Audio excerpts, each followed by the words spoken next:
So I'm in another town again, and I decided to check out some of the record stores, and we'll see what we can find. Obviously hoping to find some rare Genesis or Phil Collins on vinyl, maybe tapes, maybe CDs, who knows. I don't have high hopes this time around. I think there's only 2 shops I can check out. Okay, so let's check out this first store, which I found online. This was a really cool store, very, very tiny, but really, really sweet people, like really, really nice, very helpful. I always feel a little uncomfortable filming. I'm going to get a little bit better at feeling comfortable. So just flipping through some of the used. I mean, when you go to a record store, you have to look through everything because they put Genesis and Phil Collins records in different kinds of bins, you know? And so you gotta, I don't look through all of the used stuff and the sketchy stuff, but I do look at new arrivals and of course the G section. Here's a copy of Duke. Nothing special. Well, the album's special, but already have it. These would be like new arrivals, but like a little bit higher priced. Again, there's always, oh, there's a copy of the Mechanics. I have it. I have that. That's a great record. This store was okay. This was okay. A little pricey, eh? $17.99. Very nice copy though. And that wasn't like one of the new copies. That's like one of the original 81s. Here we go. Foxtrot, $20. Just good shape, right? These are nothing special. They're just in good condition. So if you don't own it, you should. Now, over the G section, so that was the new arrivals, but we still have to go check out Peter Gabriel stuff. Some cool stuff here. This is a promo copy. I don't think there is a stamp on the back, a promo stamp. I think I didn't get it. I wasn't doing a great job filming here. Copy of So. What is this? $30. Why is that $30? Yeah, some of these I don't have. I do need to grab eventually. It's nice that Peter Gabriel's so close to the Genesis section, ironically. Yeah, so this is all just the usual suspects. Nothing too out of the ordinary here. Just stuff in good condition, kept really well, so they're priced accordingly. Here's something interesting. Spot the Pigeon, a blue version for $25. I really wanted this. I should have just taken it out and looked at it. I don't care much for that EP. Yeah, Wind. Normal copy of Wind. Now, this is interesting. This is basically that record store day. I can't stand the Turn It On Again medley of the 60s hits, so I don't own that. And I honestly I'll never pay $25 for it. Check this out. This is, I think, original pressing, original Canadian pressing of From Genesis to Revelation for $75. It's been cleaned. I didn't really look much into it, but whatever. Okay, heading over to the PC stuff.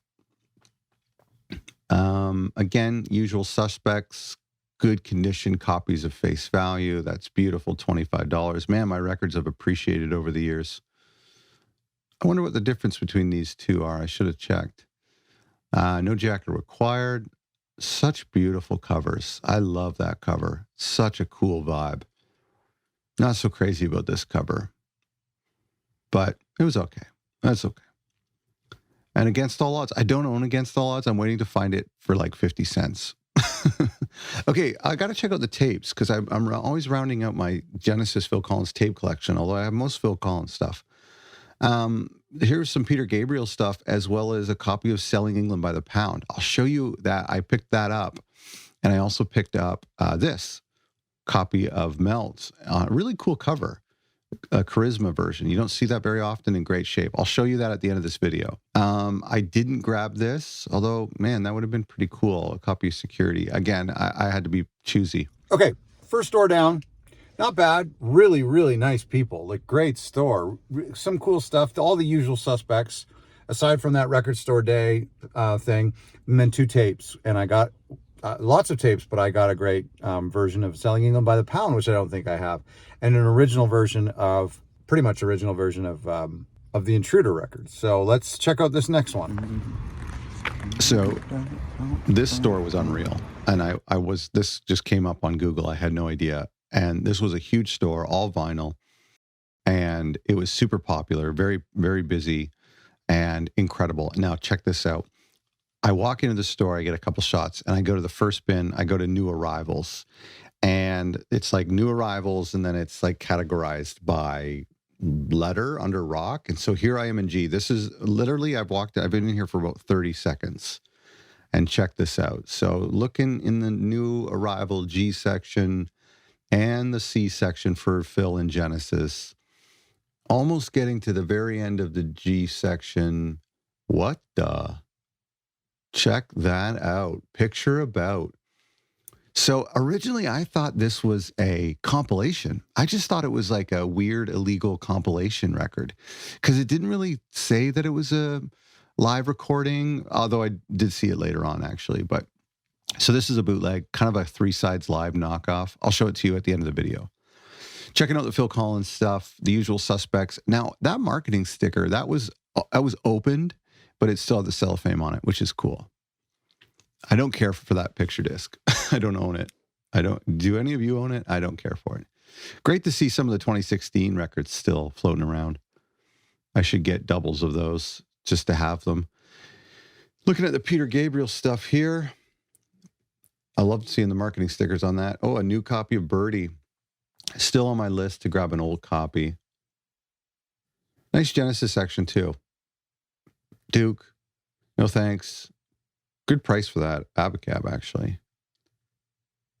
Some of the classics. I always got to check these 3 sides live to see if one of them is the European UK version with the side 4, but no luck yet. I will love to find that in North America one day. Some of the usual Genesis stuff. Voyage of the Acolyte, I picked that up, but I didn't end up grabbing it because I spent a bit more money on 7 inches, which I'll show you shortly. This place had an incredible collection of 7 inches. Oh, a new copy of Foxtrot. Very nice. I'd never seen in my life. Oh, yeah, again, you got to check every bin because this bin was yet to be filed and it wasn't even priced. Now, I see this all the time, right? This is like basically, I think it's just Nursery Crime and Foxtrot. I don't even think it's a different track listing. I think it's just 2 records in one. Okay, so this is the best store I've ever seen for organizing their 7-inch records. And they're in these beautiful mint sleeves and they're graded. So you can see the letter. I'm going to zoom in a second, but you can see the letter in the top right corner of that label. This one, Something Happened on the Way to Heaven, is an E. So that means it's one of the most expensive. So it'd be closer to $10 or $15 for that. Same with I Wish It Would Rain Down. A is the cheapest, B is second cheapest. So A is like $1.99, B would be like $2.99 or $3.99, C would be $4.99, so on and so on. So I think here's Separate Lives. That would be like $1.99 or maybe $2.99. That would be a little more expensive. Take Me Home a little bit more expensive. Yeah. So as the letter goes up higher, then the price was more and more money. Hanging Long Enough, I grabbed that. Love that tune. I Missed Again would have been nice to get. I would have loved to grab all of these. And I think if I had found somebody's stash in like at a charity shop or something, I would have grabbed them all. But because even the cheapest ones were $2.99, I think it was, I couldn't commit to them all. But these ones here were, I don't remember. I want to say like $9.99, maybe even $11.99. I don't collect 7 inches, but I don't not buy them. Do you know what I mean? Like if they're super expensive, I won't touch them. But if I ever stumble across them in like the bulk bins in any condition, a Phil or a Genesis, or even maybe Peter, I have no qualms with picking it up.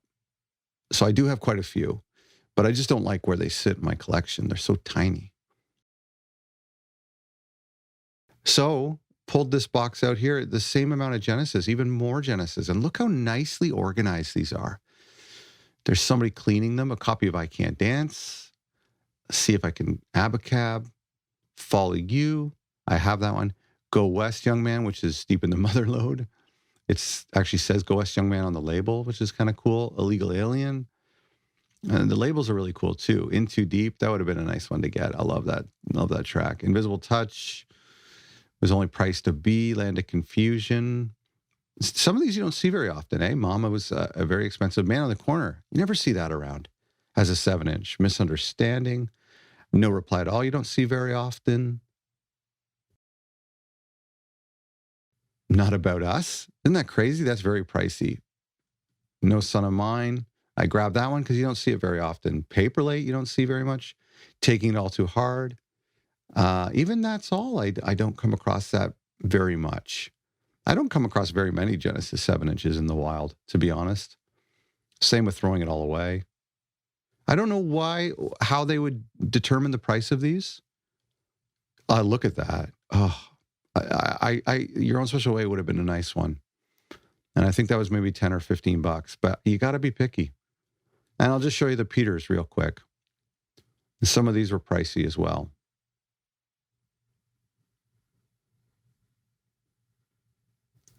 Shock the Monkey, great song, great song. Okay, so that's pretty much it. You know, this was a really great store, and I wish I could go back and spend more time there. It was beautiful. It was massive, and I got a bootleg. And I'll show it to you in a couple of seconds, but thanks for coming along. Hey, so I wanted to show you in real life some of the things that I picked up from the record store. It was a pretty good trip. I mean, the bootleg was really interesting, and I'm going to show you all about that. It's kind of chaotic, but I'll show you everything first. The first store, you saw some tapes. So I got two. This is Peter Gabriel's Melt. Can you see that okay? Peter Gabriel's Melt, which is in really good shape and kind of a cool little Charisma version, probably close to one of the originals, which is great. And then Selling England by the Pound, and this is like, you know, the classic North American Atlantic artwork. But this is in really good shape, and they're about $5 or $6 each, which is, I mean, you kind of like, here's the thing, with cassettes, you want them to be playable. Like, I'm not just necessarily, I do listen to them. I'm not just necessarily putting them on my shelf and not playing them. So if you get them for like 50 cents or 99 cents at a charity shop or a yard sale, chances are it's not going to be playable. The felt tip is gone, and they're warped and moldy, but these are in really good shape. So when you buy them from a proper record store, a lot of times you can be confident that they've either replaced the case or they've tested them out, or both. So in the case of these, like, they were $5, $6 each. That's okay. I didn't have a copy of Selling England by the Pound. I recently found a really cool copy of Abacab and a really cool copy of Trespass recently. So I'm rounding out my collection. I still need 3 Sides Live, I think, on tape. Oh, no, did I get that, actually? I think I maybe got that recently. Or maybe it was too expensive. Anyway, I'd like to find Seconds Out on cassette as well. I've had a couple of the old records on cassette, but they were so damaged that I ended up just tossing them and keeping the artwork. Okay, so let's show you some of the other stuff. So as you can see from the video, the 7-inch collection at this place was unreal. Not only, and a lot of stores have 7 inches, and they're a chaotic mess. And I don't really look for, even though like I might get lucky and find a Genesis or a Phil Collins 7-inch, I just can't be bothered to dig through what is probably like 50,000 7-inch records, 100,000 at most record stores. And so what's nice about this shop that I was at is that they were all cataloged by artists, which was like really handy. It made things a little bit more expensive because you knew that they had all been tested, they were in a proper case. And so the pricing, I don't know if I showed you in the video how the pricing worked, but basically it was like, it started at like $1.99 or $2.99, and then it could get all the way up to $15 or $20 each, depending on how rare the 7-inch was. And so what I did was I settled on just 3 records that I felt were meaningful to me. The songs were meaningful, and I didn't think I'd come across them easily on 7-inch. And so I only paid, I think, $3 each for these. And so, I don't collect 7-inches because they're so small. So I only bought 7 inches that I thought were kind of cool. So that's why I got No Son of Mine with Living Forever on the other side. So I got No Son of Mine, which is really cool. Living Forever. And they give you these nice paper sleeves, and they're really good shape. And so that's cool. I enjoy that.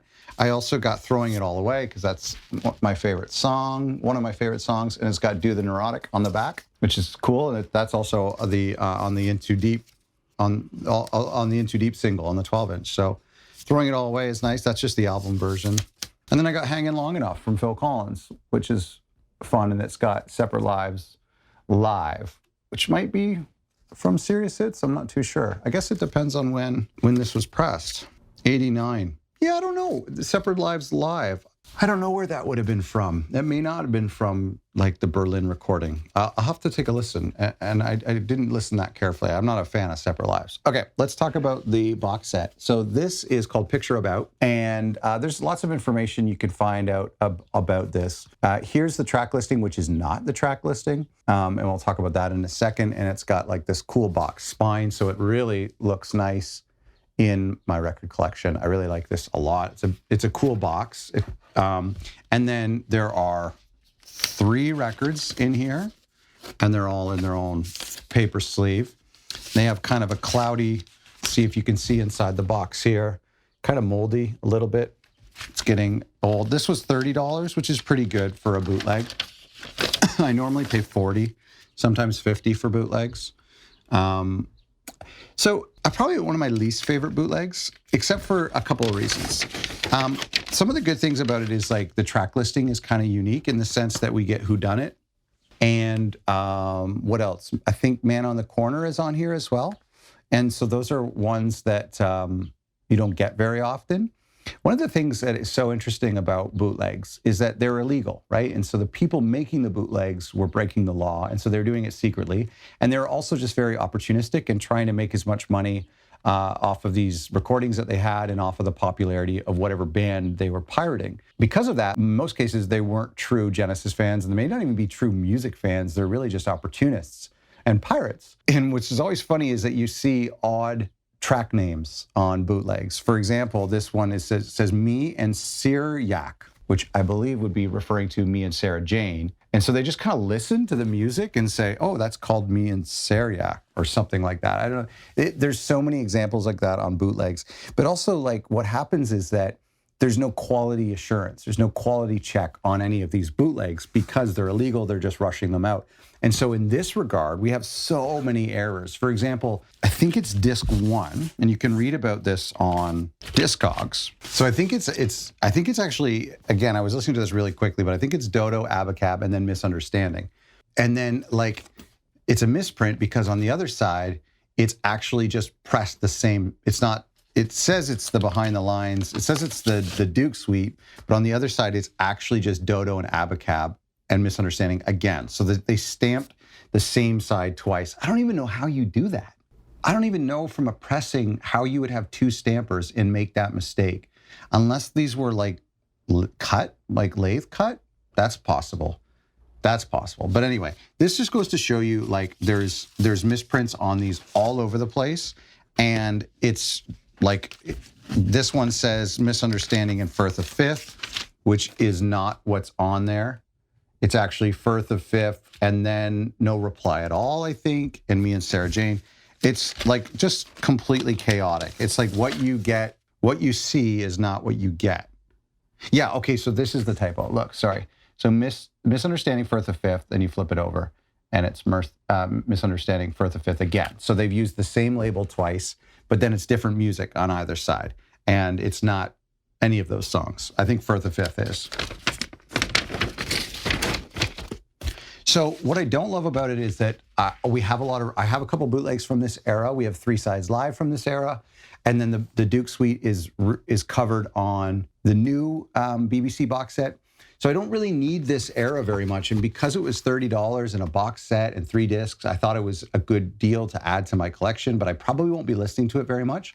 Although having a bootleg version of Man on the Corner and Whodunit is something I don't have. So I'm very pleased to have that. And the interesting thing is that the Duke Suite isn't even on this box set. So like it says it is, but it's such a misprint. I don't regret buying it in any way because that's what's so cool about bootlegs is that you get a varying degree of quality of recording. You know, it could be an audience recording, it could be a soundboard, it could be like an official FM release. I like that mystery about it.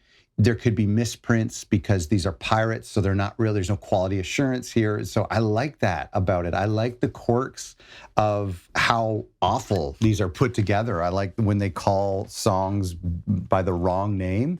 I think it's really cool. I will also say that I have a theory, and our friends who know bootlegs well, who are watching this was made in France, by the way, but our friends who are watching who know bootlegs well can let me know. But I feel like this could have been possibly like a way to compete with Three Sides Live, because the track listing is similar to Three Sides Live, especially the British version that's Four Sides Live. So it could have been a way to compete with that, because it's 3 discs.